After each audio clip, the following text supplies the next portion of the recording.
स्टार्ट. شروع کوم په نامه د خدای چې ډېر زیات بښونکی او مهربان دی. قدرمنو هغه پیژنم او دا مهال موجود یم په دوبۍ کې کراچي هوټل کې موجود یم. د کراچي هوټل په کنټینر دی او د دې چې کوم سټاف دی د دې سره به خبرې کوو چې دې د دې د پښتنو او سپیشل مثل د دوبۍ مسافرو ته څو تجربیات او څه خدمات وکړي څومره مسؤلیت دي د مسافر دي هغې په دې سره خبرې کوو او د هغې موږ سره وکړو. السلام وعلیکم السلام. سلام خیر. تاسو ته موږ د هارون سلطان خپل پروګرام ته تشکر وایو. مننه خیر راشي. موږ هم درته راغلاست وایو. مننه خوشحاله اوسئ. درته راغلاست او زموږ ځای ته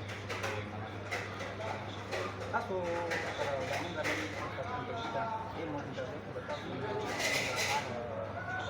معلومات ته